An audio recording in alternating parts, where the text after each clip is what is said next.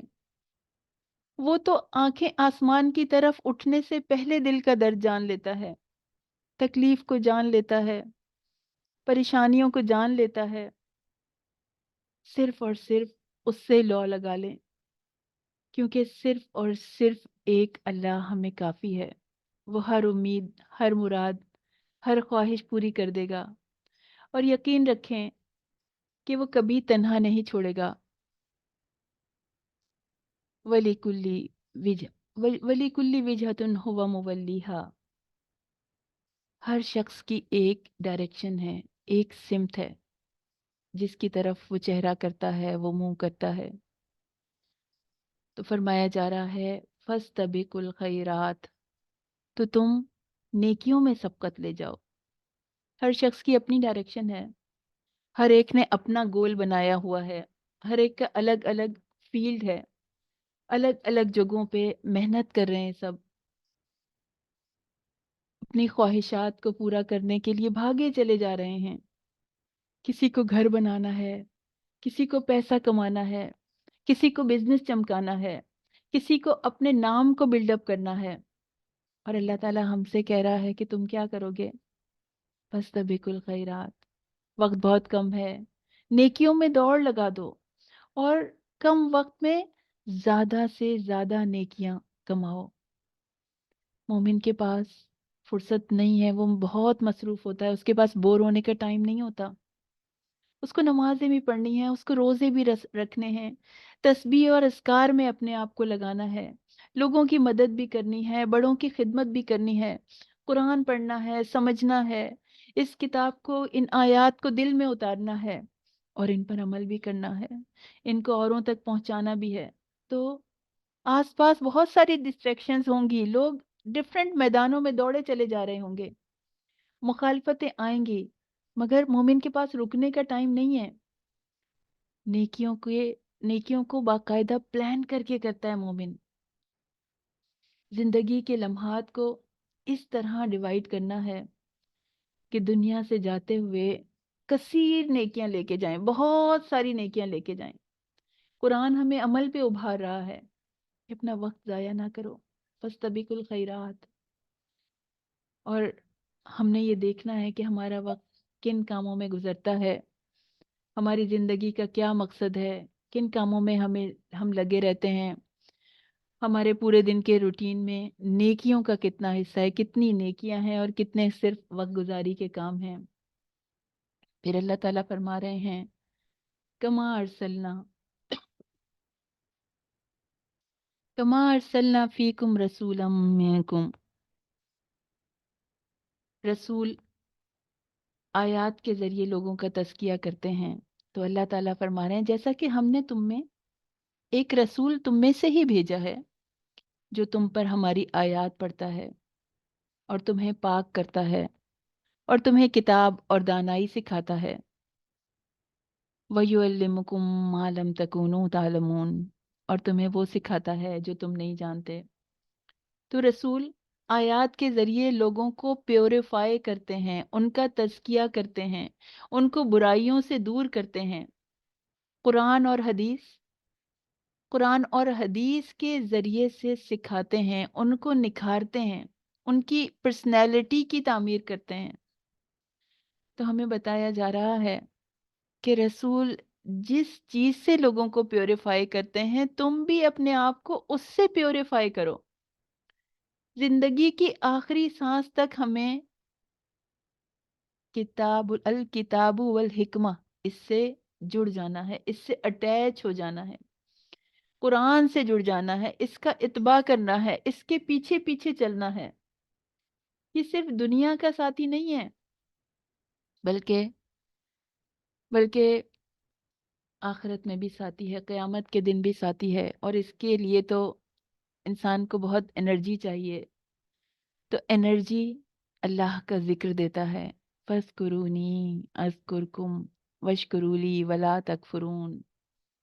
تو بس تم مجھے یاد کرو، میں تمہیں یاد کروں گا، اور میرا شکر کرو اور ناشکری نہ کرو۔ فَاذْكُرُونِي، ہمیں اگلا عمل کا ٹارگٹ دیا جا رہا ہے، ہمیں سمجھایا جا رہا ہے کہ تمہیں وقت ضائع نہیں کرنا، تمہیں بہت کام کرنے ہیں، تمہیں اللہ کا ذکر کرنا ہے، کیونکہ اللہ کا ذکر نجات دینے والا ہے عذابوں سے، دنیا کی تکلیفوں کو بھی کم کرنے والا ہے اور آخرت کی تکلیفوں کو بھی کم کرنے والا ہے۔ اور یہ سوچئے تو کتنا بڑا مرتبہ ہے، کتنا بڑا رتبہ ہے۔ اللہ تعالیٰ کہہ رہے ہیں تم میرا ذکر کرو تو میں تمہارا ذکر کروں گا، تم مجھے یاد کرو میں تمہیں یاد کروں گا۔ سوچیں میرا رب مجھے یاد کرے، میری کیا حیثیت ہے، میری کیا اوقات ہے کہ وہ میرا نام پکارے، آپ کا نام پکارے، ہم گناہ گاروں کا نام وہ مالک الملک لے، وہ کائنات کا مالک لے۔ اللہ نے بتایا ہے کہ تم خلوص کے ساتھ یاد کرو گے تو وہ تم کو یاد کرے گا۔ تو اپنے وقت کا کثیر حصہ ذکر میں لگا دو، تسبیح کے دانوں کے محتاج مت بنو کہ ایسا ہوتا ہے کہ انسان کہتا ہے کہ مجھے تو ابھی اتنی تسبیحاں پڑھنی تھیں اور وہ تسبیح نہیں مل رہی ہے، یا پھر یہ کہ جس وقت وہ سوچتا ہے کہ جو ہے وہ میں کس کس طرح سے مجھے ایک وہ کاؤنٹر چاہیے جس کے ذریعے سے مجھے تسبیح کرنی ہے، تو کسی چیز کے محتاج نہیں بنو، بلکہ دل کو پریکٹس کراؤ، دل کو ٹرینڈ کرو کہ دنیا کے کام بھی کر رہا ہے انسان تو اللہ کا ذکر کرتا رہے۔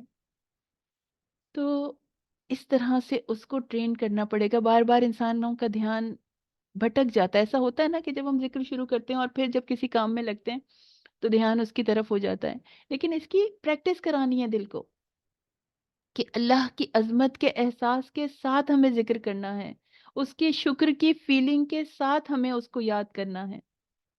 اور اللہ تعالیٰ کہتا ہے کہ میرا بندہ اگر مجھے یاد کرتا ہے تو اگر وہ مجھے دل میں یاد کرتا ہے تو میں بھی اسے دل میں یاد کرتا ہوں، اگر وہ مجھے مجلس میں یاد کرتا ہے تو میں اس کو اس سے بہتر مجلس میں یاد کرتا ہوں، اور اگر وہ میری طرف بالش بھر آتا ہے تو میں ہاتھ برابر اس کی طرف آتا ہوں، اور وہ ہاتھ برابر آئے تو میں 2 ہاتھ برابر اس کے قریب آتا ہوں، اور وہ چل کر آئے تو میں دوڑ کر آتا ہوں۔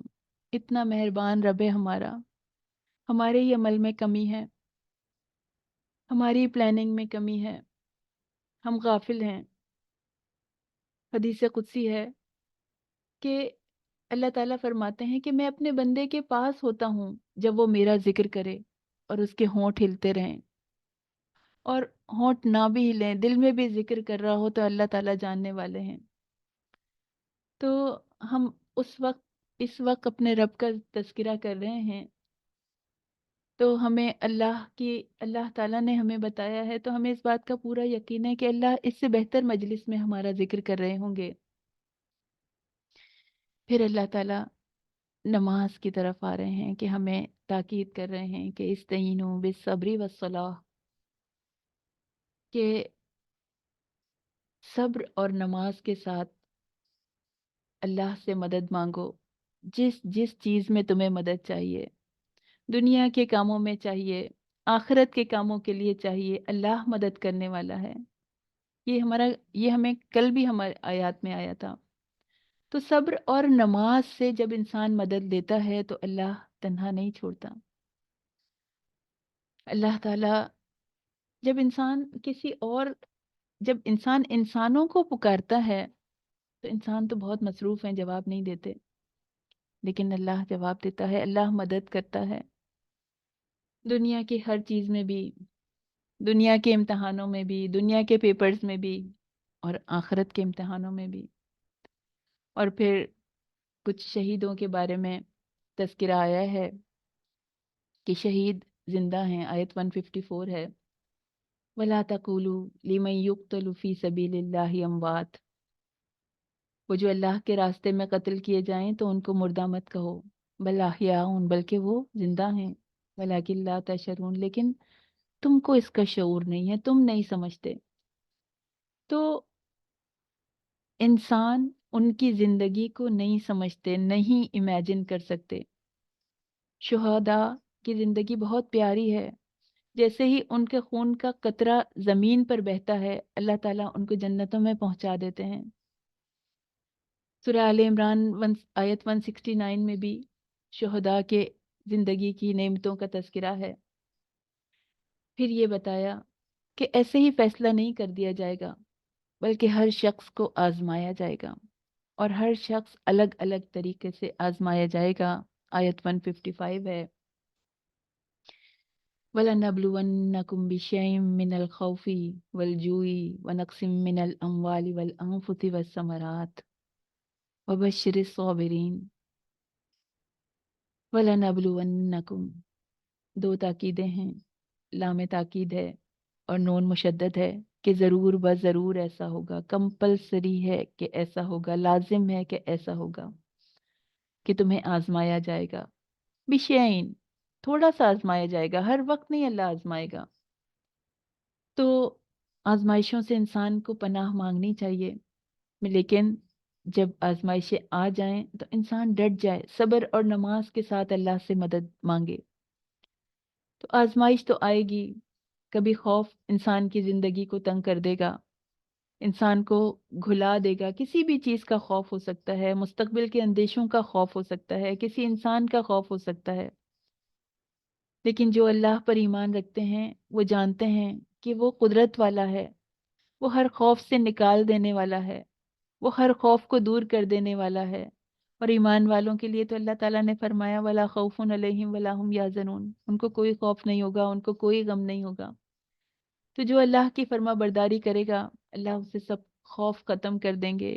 ہو سکتا ہے کوئی بھوک سے آزمایا جائے، تو بھوک سے بھی آزمائش ہو سکتی ہے، جیسے روزہ بھی ایک آزمائش ہے، اور بھوک سے ایک اور طرح کی آزمائش بھی ہے کہ آس پاس ہمارے جاننے والوں میں، ہمارے خاندان میں، ہمارے معاشرے میں، ہمارے نیبرز میں کہیں ایسا تو نہیں ہے کہ کوئی بھوک سے تڑپ رہا ہو، فقر ہو، تو ہمارے اوپر ہماری بھی یہ آزمائش ہے کہ ہم اس کی مدد کر رہے ہیں یا نہیں کر رہے ہیں۔ مال کے ذریعے سے بھی انسان آزمایا جاتا ہے، تو کسی کو کوئی مالی سانحہ پیش آ جائے تو ہماری بھی آزمائش ہے، ہمیں بھی اللہ کو جواب دینا ہے کہ ہم اس کے کام کیوں نہیں آئے۔ اور کب انسان دوسروں کے کام آتا ہے؟ جب وہ اللہ سے شدت کی محبت کرنے والا ہوتا ہے، اور ایمان والے تو اللہ کی محبت میں شدید تر ہوتے ہیں۔ والذین آمنوا اشد حبا للہ، اللہ کا شکوہ ہے کہ لوگوں سے زیادہ محبت کرتے ہو، لوگوں سے ایسی محبت کرتے ہو، اپنے رب سے محبت نہیں کرتے۔ والذین آمنوا اشد حبا للہ، اور ایمان والے اللہ سے شدت کی محبت کرتے ہیں۔ والذین آمنوا اشد حبا للہ، شدت کی محبت۔ ہم اپنے دل میں جھانکیں، ہم چیک کریں کہ کیا اللہ کے لیے ہمارے دل میں شدت کی محبت ہے، ہماری رگ رگ میں اللہ کی محبت ہے۔ اللہ تعالیٰ ہمیں ایک قاعدہ بھی بتا رہے ہیں اس آیت کے ذریعے، ایک ضابطہ بھی بتا رہے ہیں کہ ایمان ہوگا تو شدت کی محبت ہوگی۔ اگر شدت کی محبت نہیں ہے تو سمجھ جاؤ ایمان بھی نہیں ہے، یہ خالی ایمان کے دعوے ہیں، یہ زبانی باتیں ہیں، ایمان ابھی ایمان اسٹرانگ نہیں ہوا ہے، ابھی دل میں داخل نہیں ہوا ہے۔ تو ہماری محبت کا امتحان لیا جائے گا، اس کو آزمایا جائے گا۔ اگر کوئی محبت کا دعویٰ کرتا ہے تو اللہ تعالیٰ چیک کرے گا کہ کیا اس کے اوپر اللہ کا رنگ نظر آتا ہے، صبغت اللہ نظر آتا ہے، کیا اس کا حال حلیہ اللہ کی پسند کا ہے، کیا وہ اپنے معاملات میں اللہ کے حکم کو ریجیکٹ تو نہیں کرتا، اس کے دن کا کتنا حصہ، اس کے گھنٹوں کا کتنا حصہ اللہ کی یاد میں گزرتا ہے، اس کی راتیں اللہ سے کلام کرنے میں گزرتی ہیں کیا، اس کا دل ہر وقت اللہ کا ذکر کرتا ہے، کیا اس بات کی شدت سے اس کے دل میں خواہش ہے کہ وہ اللہ کے کسی حکم کو رد نہیں کرے۔ ہمیں اپنے آپ کو جانچنا ہے، اس طرح دیکھنا ہے کہ اللہ کی محبت ہر محبت پر غالب ہے یا نہیں ہے۔ نمازوں کے وقت کیا حالت ہوتی ہے؟ جب اس سے ملاقات ہے نا، نماز تو اللہ سے ملاقات ہے، تو نماز میں شوق ہوتا ہے، یا ایک ایسا احساس ہے، عاجزی کا احساس ہے، بوریت کا احساس ہے، ایک برڈن کا احساس ہے کہ بس کسی نہ کسی طرح بس پڑھنی ہے، اب ٹائم ہو گیا، اور ابھی تو نماز یہ والی پڑھی تھی، ابھی دوسری نماز کا ٹائم آ گیا، چلو اب یہ بھی پڑھنی پڑے گی۔ اللہ تعالیٰ جانتا ہے ہمارے ہمارے الفاظ سے، ہماری کیفیت سے، ہمارے لہجے سے، کہ شوق سے آ رہے ہیں یا قرض سمجھ کے آ رہے ہیں، برڈن سمجھ کے آ رہے ہیں۔ تو کیا ہمارا دل کبھی نمازوں میں یہ محسوس کرتا ہے کہ ہم لمبی لمبی نمازیں پڑھیں، اللہ سے ملاقات ختم نہ ہو؟ ساری نمازیں چلو نہیں بھی انسان لمبی پڑھ سکتا ہے، لیکن کچھ اوقات تو ایسے ہوں کہ جب انسان کو اللہ کے ساتھ ایک ایسا احساس ہو رہا ہو، ایک ایسی کیفیت ہو کہ اس کا دل چاہے کہ یہ ملاقات ختم نہیں ہو، یہ نماز ختم نہیں ہو۔ کیا ہم اللہ کے لیے اپنے مال کو خوشی کے ساتھ خرچ کرنے والے ہیں؟ کیا ہم نبی کریم صلی اللہ علیہ وسلم کی سنت کی پیروی کرنے والے ہیں؟ سورہ آل عمران میں بھی آتا ہے نا کہ اگر تم اللہ سے محبت رکھتے ہو تو میرا اتباع کرو، فَاتَّبِعُونِی۔ اللہ کے نبی نے کہا، ان سے کہلوایا جا رہا، کل آپ ان کو بتائیے کہ اگر تم میرا اتباع کرو گے تو یحببکم اللہ، اللہ تم سے محبت کرے گا۔ تو ہم چاہتے ہیں نا کہ اللہ ہم سے محبت کرے، تو ہمیں اپنے نبی کا اتباع کرنا ہے، ان کی سنت کی پیروی کرنی ہے، سنت کے مولڈ میں ڈھلنا ہے۔ تو اللہ کیا کرے گا؟ وہ یغفر لکم ذنوبکم، وہ تمہارے گناہوں کو معاف کر دے گا۔ تو ہمارے اعمال سے سنت کا رنگ جھلکنا چاہیے، اللہ کا رنگ جھلکنا چاہیے، اور ہمیں دعا کرنی چاہیے، اللہ سے اللہ کی محبت مانگنی چاہیے۔ یا ودودو پڑھ کے انسانوں کی محبت مانگی جاتی ہے، تو یا ودودو اللہ کا نام ہے، تو یہ پڑھ کر اللہ سے اللہ کی محبت بھی تو مانگی جا سکتی ہے۔ اللہ کے نبی نے دعا سکھائی ہے، اللہم اجعل حبک احب الاشیاء الیہ، اے اللہ اپنی محبت کو ہر چیز کی محبت پہ زیادہ کر دے، کہ میرے لیے میں جس جس چیز سے بھی محبت کرتا ہوں، آپ کی محبت ان سب پہ غالب آ جائے۔ وجہل خشیتک اخوف الاشیاء عندی، اور آپ کا خوف میرے ہر خوف پہ، میرے ہر ڈر پہ غالب آ جائے۔ وقت انی حاجات دنیا، اور آپ میری دنیا کی ضروریات کو کم کر دیجئے، حاجات کو کٹ ڈاؤن کر دیجئے، بشوقی لقائک، اپنی آپ کی ملاقات کی شوق میں میری حاجتیں کم ہو جائیں، میں اس ضرورت کو سب سے زیادہ فوکس کروں۔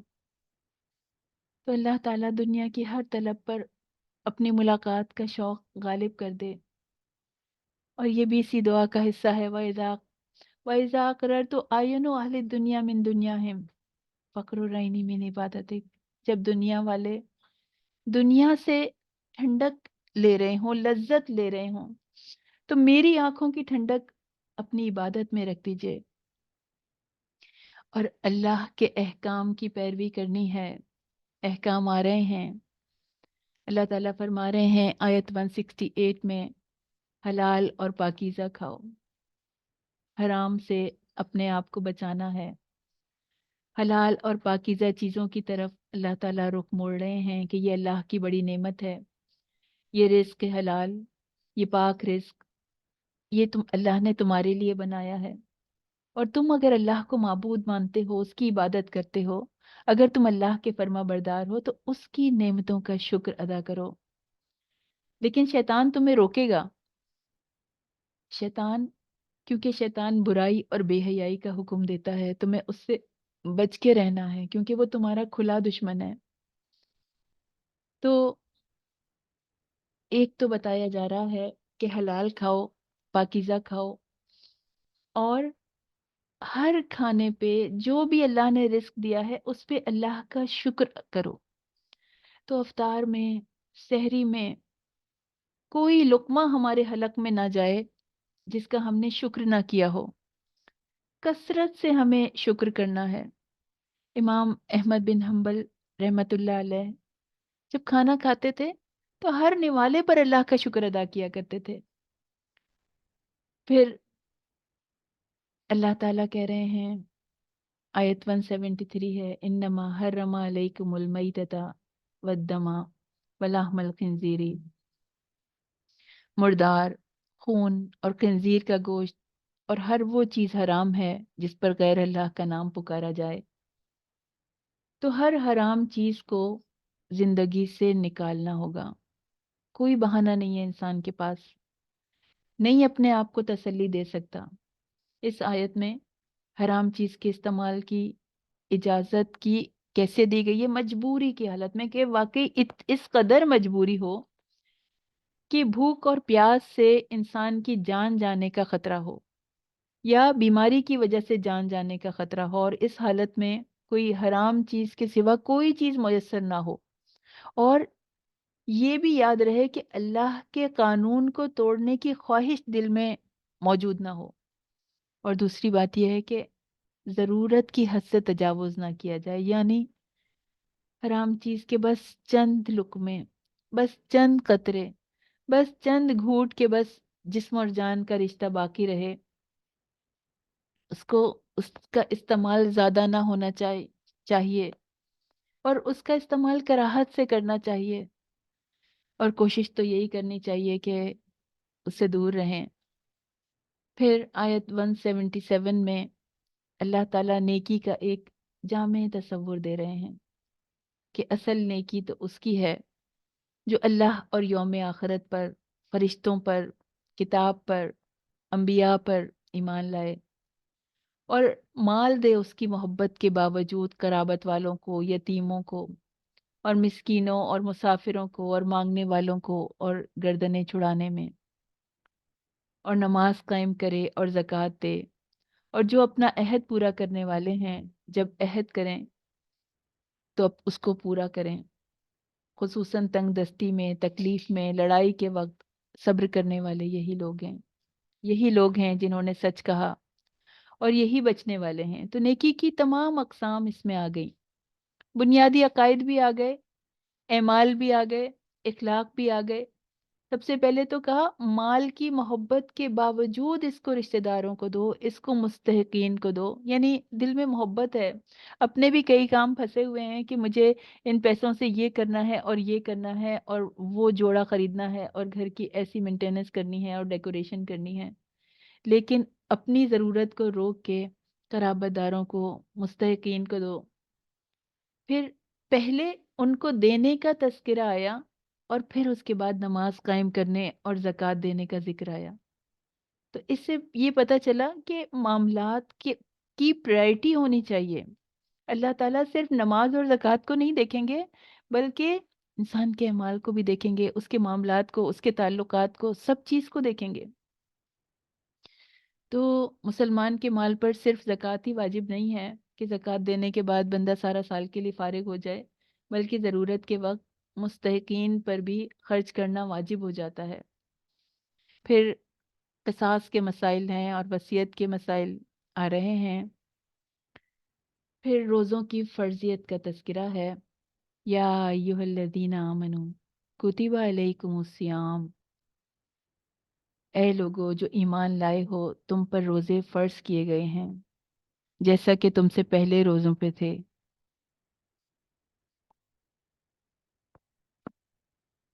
تو رمضان کی فرضیت کی بات کی جا رہی ہے، تاکہ لعلکم تتقون، تاکہ تم پرہیزگار بن جاؤ، تاکہ تم تقوی اختیار کرو۔ تو تقوی کا سورس ہے یہ روزے، اور یہ روزے کمپلسری ہیں، لازم ہیں، فرض ہیں، یہ آپشنل نہیں ہیں۔ اگر یہ نہیں ہو سکتا کہ انسان کے چلو آسانی سے رکھا جا رہا ہے روزہ تو رکھ لوں، لیکن اگر نہیں رکھا جا رہا ہے تو چھوڑ دو، فدیہ دے دو۔ سر میں درد ہے تو پیپر چھوڑ دو، امتحان ہے، گرمی ہے تو پیپر چھوڑ دو۔ تو کسی صورت اس کو چھوڑا نہیں جا سکتا۔ آیت 184 میں جو تذکرہ ہے کہ جو لوگ قدرت کے باوجود روزہ نہ رکھیں وہ فدیہ دے دیں، اس سے پہلے کی آیت ہے۔ تو یہ بات ہمیں پتہ ہونی چاہیے کہ یہ آیت منسوخ ہے، کیونکہ جس نے رمضان کو پایا اس کو لازمی روزہ رکھنا ہے۔ شہر الرمضان الذی انزل فیہ القرآن، رمضان کا وہ مہینہ، رمضان اصل میں وہ مہینہ ہے جس میں قرآن اتارا گیا ہے۔ اللہ نے اپنی وحی کے لیے رمضان کے مہینے کو چنا، تمام مہینوں میں رمضان کو افضلیت دی، اور تمام آسمانی کتابیں جو ہیں وہ اسی مہینے میں نازل ہوئی ہیں۔ صحف ابراہیم رضی اللہ تعالیٰ، صحف ابراہیم علیہ السلام جو ہیں وہ رمضان کی 3rd کو نازل ہوئے۔ تورات جو ہے وہ رمضان کی، جب تورات جب نازل ہوئی تو رمضان کی 6th ڈیٹ جو تھی وہ 6 تھی۔ انجیل 13 رمضان کو نازل ہوئی، زبور 18 رمضان کو نازل ہوئی، اور قرآن مجید 24 رمضان کو نازل ہوا۔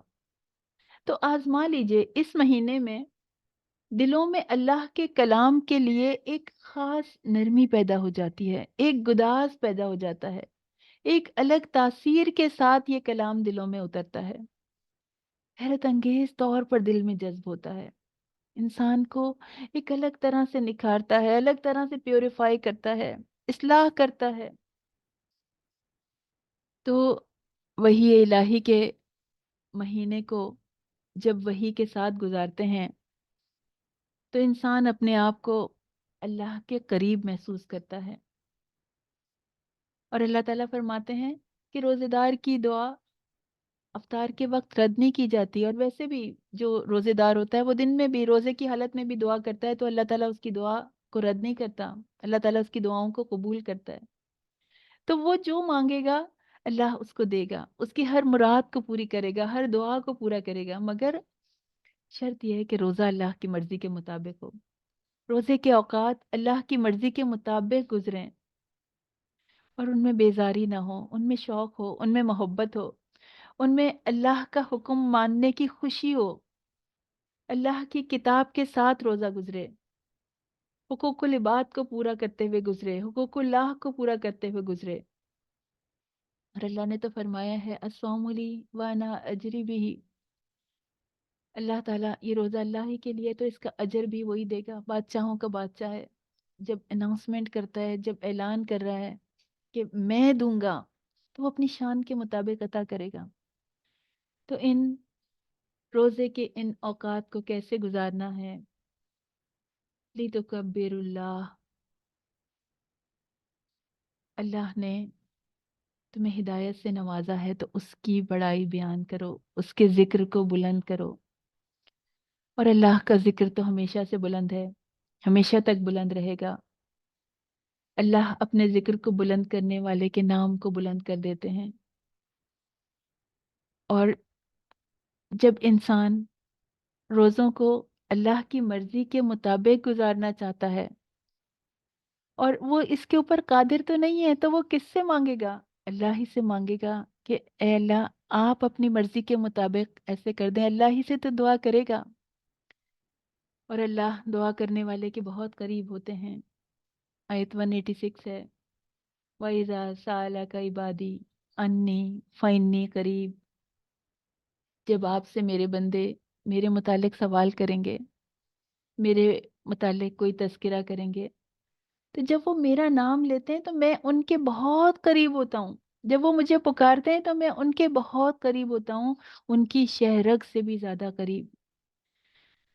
تو جب جب بھی پکاریں گے، جہاں جہاں بھی پکاریں گے، وہ مجھے اپنے قریب پائیں گے۔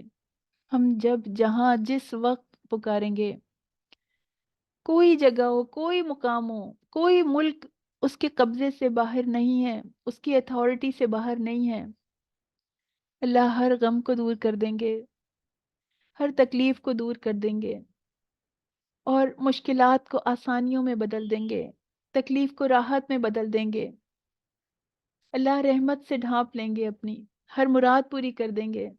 تو انسان بالکل فکر نہ کرے، چھوڑ دے، اس کے اوپر بھروسہ کرے، امید کے ساتھ، یقین کے ساتھ اس سے مانگے۔ پھر آیت 190 سے 193 تک قتال فی سبیل اللہ کے مسائل ہیں، مسلمانوں کو اس بات کی اجازت ہے کہ اگر حج کے سلسلے میں جنگ کی نوبت آ جائے تو اشہر الحرم حرم میں دفاعی جنگ جائز ہے، یعنی اللہ تعالیٰ نے الاؤ کیا کہ اگر کوئی حملہ کرتا ہے مسلمانوں پر حج کے دوران یا حرم کی حدود میں، تو وہ بھی بدلہ لے سکتے ہیں، وہ اپنے آپ کو سیلف ڈیفenس بھی کر سکتے ہیں۔ اس ایسی صورت میں دفاعی جنگ جو ہے وہ جائز ہے، سیلف ڈیفenس وہ اللہ تعالیٰ نے اجازت دے دی ان کو کرنے کی، لیکن حد سے نہیں تجاوز کرنا۔ پھر حج کے مسائل آ رہے ہیں آیت 196 سے 203 تک۔ پھر کچھ تذکرہ ہے کچھ لوگوں کا، کچھ طلب دنیا کے لیے جان لگا دینے والے ہیں اور کچھ رضا الہی کے لیے جان لگا دینے والے ہیں۔ ان کا تذکرہ ان آیات میں آیا ہے۔ دو قسم کے لوگوں کا تذکرہ کیا گیا، ایک طالب دنیا ہے اور ایک طالب دنیا اور آخرت دونوں۔ یہاں منافقین کے اوصاف کا تذکرہ ہے اور اللہ تعالیٰ نے ان کی صفات بیان کر کے ان سے اویئر رہنے کی ہدایت فرمائی ہے۔ اللہ تعالیٰ فرما رہے ہیں کہ ایک شخص ایسا ہے جو طلب دنیا کی خاطر دین کو بیچ دیتا ہے، ایمان کو بیچ دیتا ہے، کوئی پریورٹی نہیں ہے ایمان کو، ایمان سب سے سستی چیز ہے اس کے لیے، اللہ کے حکم کو دنیا کے خاطر چھوڑ دیتا ہے، اللہ کے حکم کو ریجیکٹ کر دیتا ہے اپنے تھوڑے سے فائدے کے خاطر، پیٹ پیچھے ڈال دیتا ہے۔ اور پھر اللہ تعالیٰ اس شخص کا بیان کر رہے ہیں جو اللہ کی رضا کے لیے جان بھی دے سکتا ہے، اللہ کی رضا کے حصول کے لیے مال خالی نہیں دیتا، جان بھی قربان کر دیتا ہے۔ تو یہ ہمارا ٹارگٹ ہے، اللہ کی رضا کے لیے ہر کام ہمیں کرنے کی ضرورت ہے۔ ہمیں ایسا بننا ہے جس کا تذکرہ اللہ تعالیٰ نے آیت 207 میں کیا۔ اس مولڈ میں ہمیں ڈھلنا ہے کہ اللہ کی رضا کے لیے محنت کرنے والے ہوں، کوشش کرنے والے ہوں۔ پھر بتایا جا رہا ہے کہ اسلام میں پورے کے پورے داخل ہو جاؤ۔ آیت 208 ہے، یا ایھا الذین آمنوا ادخلوا فی السلم کافہ، اے ایمان والو اسلام میں پورے کے پورے داخل ہو جاؤ، کوئی بیک ڈور کھلا چھوڑ کے نہیں آؤ۔ اپنی تمام فکروں کے ساتھ، اپنے خیالات کے ساتھ، اپنے عقائد کے ساتھ، اپنے نظریات کے ساتھ، اپنے علوم کے ساتھ اس دروازے میں داخل ہو جاؤ، اسلام کے دروازے میں۔ طور طریقے بھی اسلامی ہوں، رسم و رواج بھی اسلامی ہوں، شادیاں بھی اسلامی ہوں، اسلام کے طریقے پر ہوں، اور موت بھی اسلام کے طریقے پر ہو، کاروباری زندگی بھی اسلام کے طریقے پر ہوں، سب کچھ اسلام کے تابع ہونا چاہیے۔ یہ نہیں ہو کہ خالی نماز تو پڑھتے ہیں، زکوٰۃ تو پڑھتے ہیں، لیکن لیکن اللہ کو یاد نہیں کرتے کاروبار کرتے ہوئے، اللہ کو یاد کرتے ہیں تو اتنا کہ دکانوں میں یا کاروبار کی جگہوں میں تلاوت لگا دیتے ہیں کہ اب اس میں بہت برکت ہوگی، اب ہماری دکان میں، ہمارے کاروبار میں بہت برکت ہوگی، اور ناجائز طریقے سے کماتے ہیں۔ تو یہ جھوٹ ہے، یہ پورے کے پورے اسلام میں داخل نہیں ہوئے۔ تو شیطان تو ہر وقت تیار ہے حملہ کرنے کے لیے، اس سے اپنے ایمان کو بچانا ہے۔ جو چیزیں چمکتی ہوئی نظر آتی ہیں، جو چیزیں دنیا کی خوبصورت نظر آتی ہیں، ان کے لیے اپنے ایمان کو نہیں گنوانا۔ تو پورے کے پورا اسلام کے قلعے میں داخل ہونا ہے، پوری سبمیشن کے ساتھ، ہر چیز اللہ کی مرضی کے مطابق، 24/7 اللہ تعالیٰ کی اطاعت۔ پھر اللہ تعالیٰ فرما رہے ہیں، انفاق فی سبیل اللہ کی آیات ہیں، آیت 215 ہے، خرچ کرنے کے طریقے بتائے جا رہے ہیں۔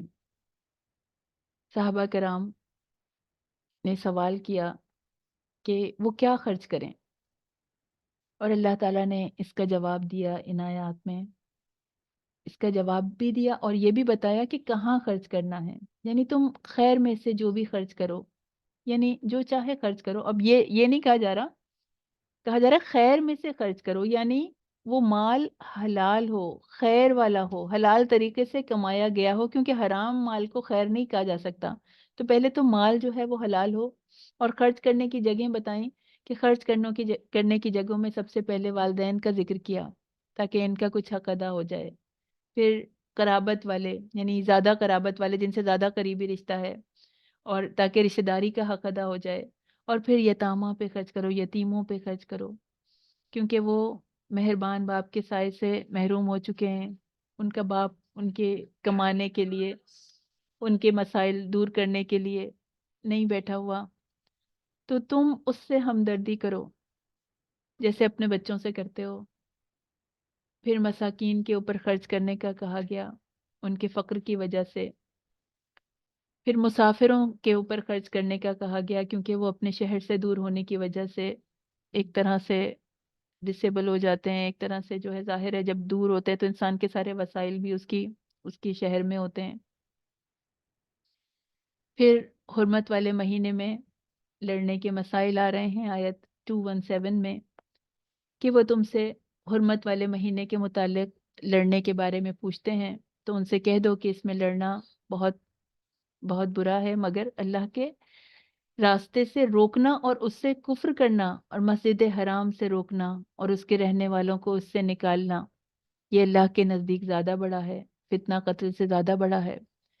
شراب کی حرمت کی آیات آ رہی ہیں کہ شراب اور جوئے کے بارے میں ذکر ہے کہ ان میں سے بعض چیزیں ہو سکتا ہے ظاہری طور پر تمہارے فائدے کی ہوں، لیکن ان کے نقصان ان کے فائدوں سے زیادہ ہیں، تو لوگوں کو ان سے اجتناب کرنا چاہیے، دور کرنا چاہیے. یہ شروع کی آیات ہیں.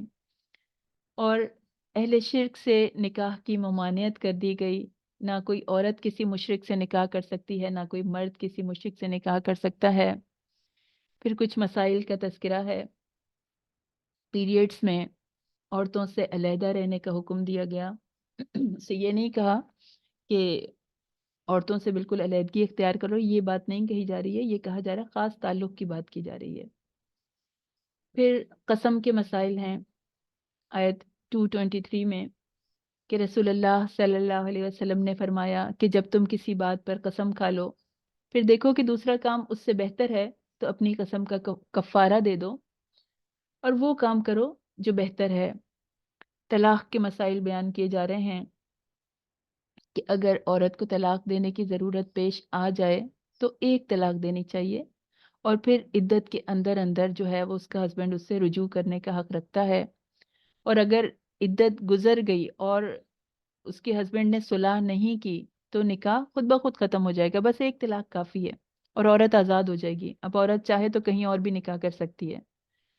تو لیکن اس کے بعد بھی اگر وہ ہسبینڈ اور وائف جو ہیں وہ یہ فیصلہ کرتے ہیں کہ نہیں ہمیں جو ہے کسی بھی وجہ سے وہ چاہتے ہیں کہ نہیں ہمیں دوبارہ سے ساتھ رہنا ہے، دوبارہ شادی کرنی ہے، دوبارہ ہمیں اکٹھا ہونا چاہتے ہیں، تو وہ دوبارہ نکاح کر سکتے ہیں.